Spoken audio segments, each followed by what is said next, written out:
The Charlie Rymer Golf Show, starring Charlie Rymer. Hey, okay, let's pick up the tempo. Charlie Rymer here, and welcome to my new show, where we do things my way. As a former golf pro and media personality, I know golf. But this isn't going to be your grandfather's golf show. I'm bringing you conversations with celebs and golf greats, getting off the course and out on the water, and even getting into some good eats. This is the Charlie Rymer Golf Show. Keep it in the fairway, folks. Today, I'm at Myrtle Beach National, taking on the Kings North with former PGA Tour professional Hugh Royer III. I'm Charlie Rymer, and this is Ridin with Rymer.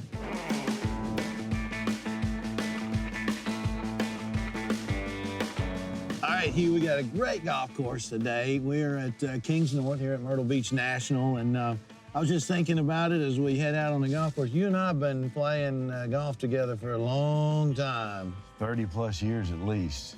Just do me a favor. None of the old jokes and stuff, okay? Let's get something new. That's all I got is old jokes. This is going to be a long day for you. It'd be good, though. We enjoy it. It's a great golf course. All right, let's get after it. Let's go. All right, so Hugh, let's talk a little bit about your dad.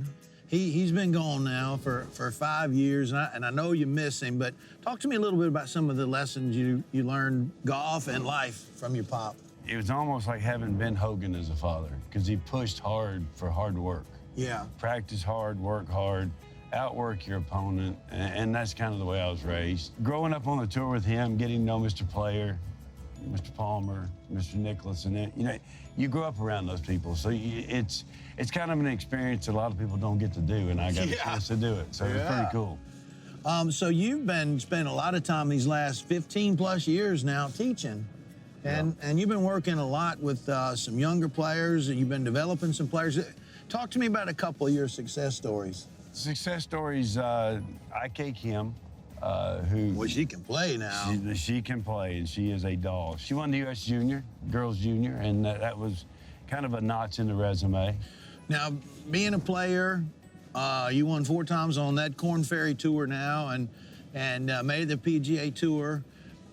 Your approach to teaching, having been an excellent player, is it maybe a little bit different than we see from some of the teachers that didn't really play that much competitive golf? I think it's tremendously different, Charlie, because, you can teach a golf swing and you can teach a theory, so to speak, but you've got to be able to teach them how to use it and how to manage, and to help them understand when you stand on the 18th tee, you get nervous, you get scared, and you don't know what to do.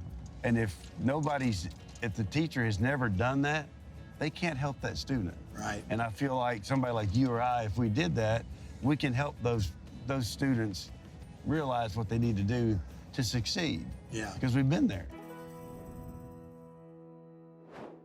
All right, so Hugh, really cool here, the 6th hole, the Gambler.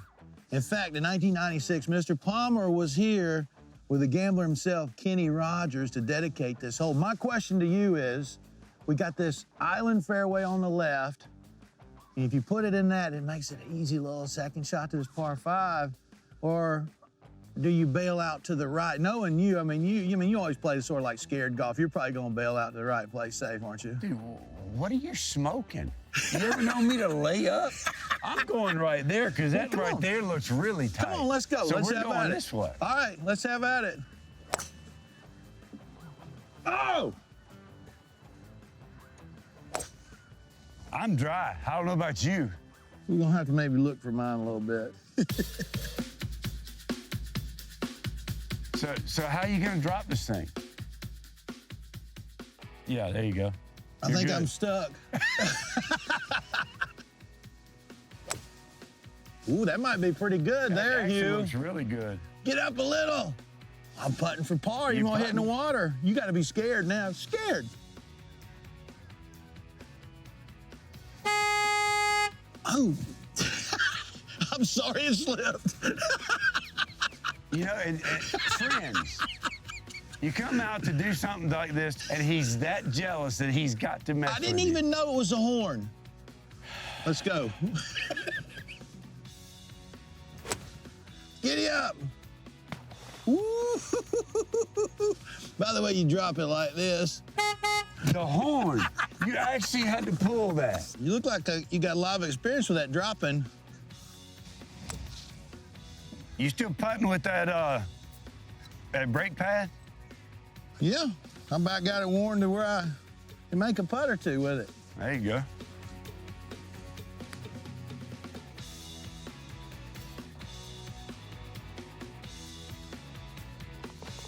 Would you get that for me? I'll be in the cart. Hey, you want this? Yeah.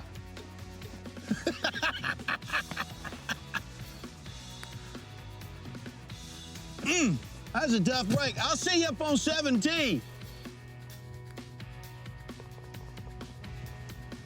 Unbelievable, he makes a 50-footer. Only him. Only him. I guess it's, maybe about 2 years ago, you got diagnosed with having melanoma. Had it pop up on my right nostril, and they told me it was basal cell, but they didn't tell me it was basal cell aggressive. Mm-hmm. And when it comes back basal cell aggressive pattern, you're supposed to go in every 3 months. The doctor told me I had 3 years. And it scared me, and I couldn't get an answer for what it was. So the doctor told you got 3 years to live. No, he said I had 3 years. I was fine until I needed to come back. He told me it was nothing. And then when the bump came back, I went back to the dermatologist. He had retired. Went to the other one. He told me it was a staph infection. Never did a culture. Gave me antibiotics, so it got bigger. So I wasn't going back to him. Ended up going to another one. He told me it was nerve aggravation from my Oakley sunglasses. And the whole time this is cancer. Yeah. And that's why the right side of my face looks the way it is. I lost a quarter of the right side of my face when they finally did the surgery. When they finally got it all, it was a centimeter from my brain. My goodness. And while you're going through all of that, I mean, you can't get out and teach or work or play golf? No, nothing. It was a rough year and a half. So you've been sharing your story with folks. Talk to me a little bit about that. It's about learning that, you get out of the shower, you put deodorant on, learn to put sunscreen on at the same time. And don't be scared of doctors. If you see something doesn't look right, get it checked out. Yeah. Because if it isn't anything, it's no harm, no foul. Ask doctors questions. Because it'll save your life. I just, God put us here for a reason. We thought it was to play golf. For me, it was to teach people about skin cancer and how to prevent it. Now you're gonna get me emotional because I never thought I'd play golf again. Yeah. And to go out and play a mini tour event, the Sunbelt Tour, and play their match play at the surf club. Yeah. And I won the thing. Yeah. And it's the first win I've had, since my last win on the Corn Ferry Tour. So, emotional for me as well, knowing what you went through and trying to get your golf game back when you've been dealing with life and death. That's not very easy. Hugh, this 18th hole is called Bullseye. Yep. There's 42 bunkers on it, and I'm hoping you find about 2 or 3 of them. I'm hoping you bury in the lip and can't get out. Uh-huh. Ooh, Ain't no bunkers there. That's a pretty good one there. Atta, baby. Let's go see what we can do. That's 2 pretty good ones there. Hugh, you've been living here full-time in Myrtle Beach 13 years now? 13 years, yeah. You and I have been all over the world playing golf. Is there anything in the world like Myrtle Beach where we've got this many golf courses in an area this tight and this many golfers that come from all over the world to play? It's very unique, and it's unique in a way, Charlie, that the golf courses work together to create packages to bring people in here. I think that's the unique thing that makes Myrtle Beach so cool and so different than everywhere else. That whatever you want to play, you can find here. Well, Hugh, we had a great day here at Kings North. You said at some point today that it looked like I was putting with a brake pad. You still have that same opinion of this putter? No, you got me there. You got me there. It seems to work, Yes, doesn't it? it works just fine, absolutely.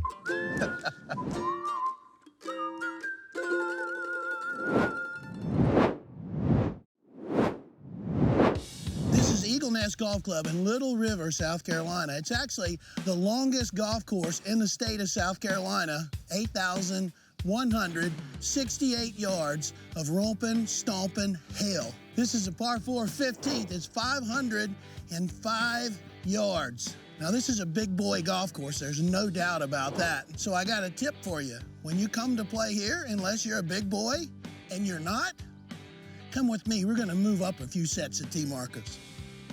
We're headed this way. Charlie Rymer here. I'm playing the most fun golf courses Myrtle Beach has to offer, and I'm trying to lower your handicap along the way. So pay attention, folks. The big timer is going to teach you a thing or two. So this is more like it. I found a set of tee markers that'll play about 6,800 yards. Now, I'm 53 years old, former PGA Tour player. I can still hit the ball pretty far, but for me, 6,800 is about as much as I want to take on, because I want to have a lot of fun when I play this game. I'd say most golfers find a set of tee markers at 6,000, 6,200 yards, something like that. If you're not challenged enough, move back.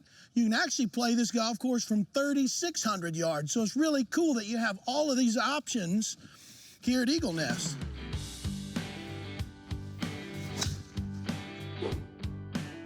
Well, that drive got away from me a little bit to the right. I'm on this cart path, and I want you to check this out. A lot of people just automatically assume when you're on a cart path, you got to take a drop. In that case, it'd get me over here behind this tree. I got no problem playing from the cart path. In fact, it's going to help me out just a little bit, because I need to keep this ball low underneath those trees. I'm going to take my 5-iron. It's about 160 yards. Just put it back in my stance. Make about a 3/4 swing. I'm gonna shoot it right through that gap.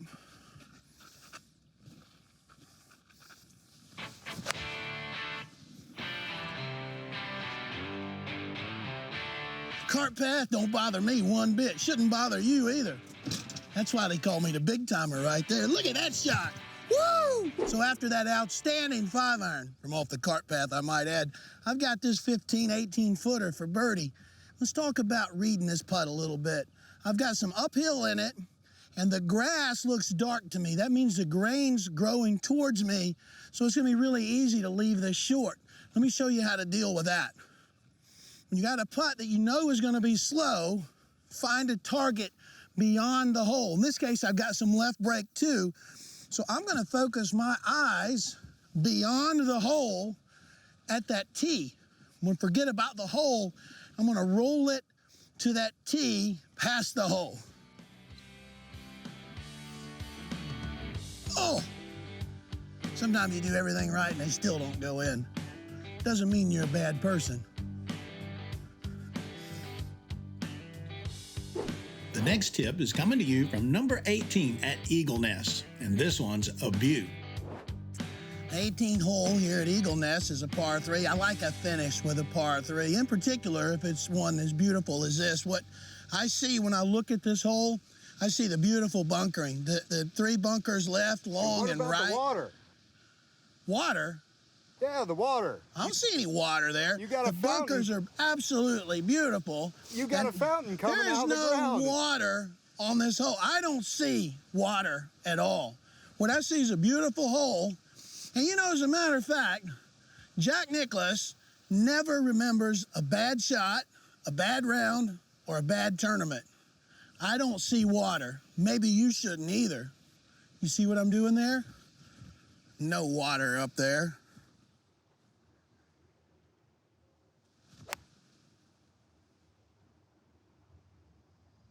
That definitely didn't go in the water, because there's not any there. So I've left myself with a straightforward pitch here at 18. And most PGA professionals would say, play the percentages. Use a putter. Your worst putt's gonna be a lot better than your worst chip. That ain't the way we roll here on the Charlie Rymer Golf Show. I'm gonna go with a power flop. That's right, 60-degree lob wedge. I'm gonna throw this sucker straight up in the air, over the sun, and land it right in the hole. Check this out. Up in the stance, club face wide open, full swing.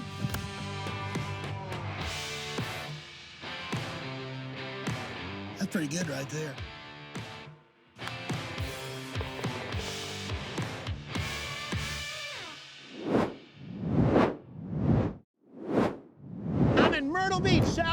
Carolina. This is the Shark Wake Park. Our owner, Greg Norman Jr., he's running a little bit late. That's how you enter a room. I've played golf with Greg Norman on the PGA Tour, and I thought that was exciting. This is unbelievable what Greg Norman Jr. does. Unbelievable.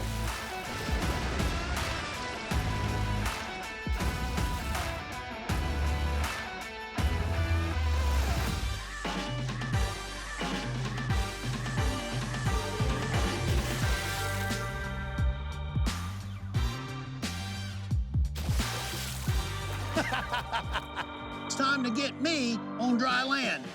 I counted to 3, and you were 20 feet up in the air, right out of the base camp over here.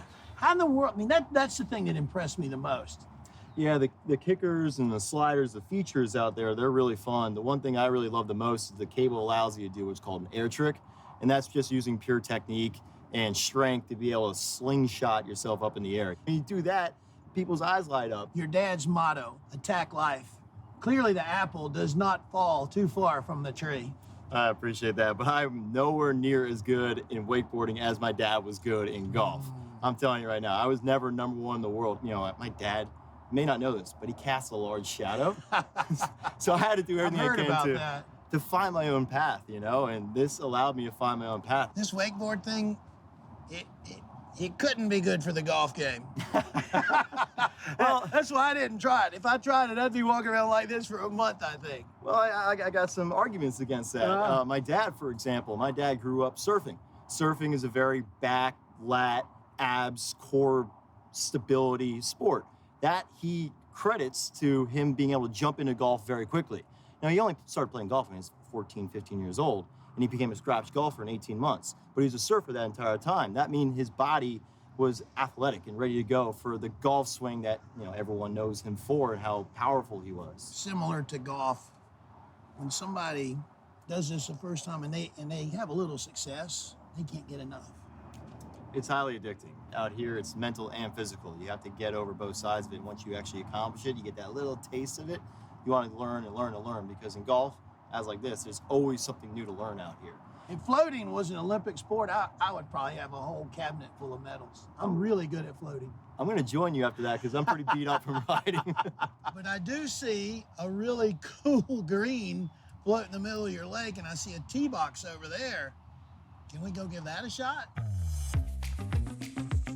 All right, Greg, 70 yards, so your target in the middle of the lake. Here's the competition. Gotta land it on there and keep it on there, right? Yeah, ball's got to stay on the green. It's so you can skip it then? Yeah, you can skip it if you want. Okay. Right. So if I do that first, I get a nice bottle of Greg Norman wine. Okay. All right, what do you get? You win. All right, you're going doing a lap around the obstacle course if I get one on before you. I'm motivated. You're on the tee. All right. Oh, that's good distance. I just pulled it. All right. Yeah, we hit the same spot. Uh-oh. You got me scared with that one. You're going to hit one perfectly, and it's going to hit the cable. Ah! Oh, that's what I told you. Your cables are in the way. I tell you what, let's call it a tie. We got some hits. We just couldn't put enough spin on it. Man, I think we're all right. We did okay. We'll be fine. Yeah. Will you show me that obstacle course Let's now? go have some fun over there. Here at Shark Wake Park, this is Obstacle Island. On the starting line, Greg Norman Jr. and his park manager, Josh. 3, 2, 1, go! Josh, don't beat him. Wouldn't be good for you.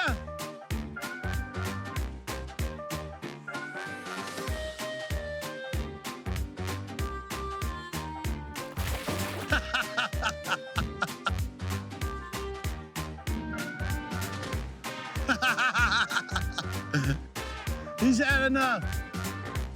Oh, it's gotta be closed.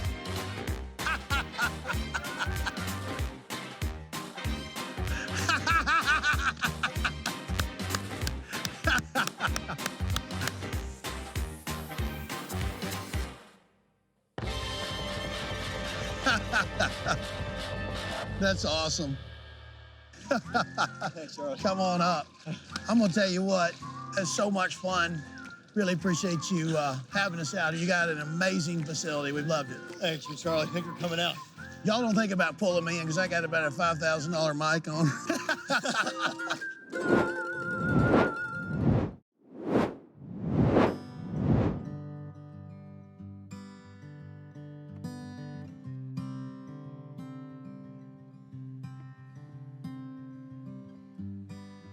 It was hard work, not luck, that got me to the PGA Tour. I worked on every aspect of my game nearly every day. I put the time in because I was good at it and I loved it. Look for opportunities like that in life. The intersection of something you like to do and something you're good at is one heck of a sweet spot that doesn't feel like work. That's it for the Charlie Rymer Golf Show. Keep it in the fairway, folks. See the numbers ticking, that means you're recording. Isn't this a union violation or something? I didn't think talent was allowed to touch the cameras. Good luck. Are you kidding me? That's exactly what I was hoping for. Nice there. What do you want me to do? I want you to look. Welcome back to the Charlie Rymer Golf Show. Let's get back to business, folks.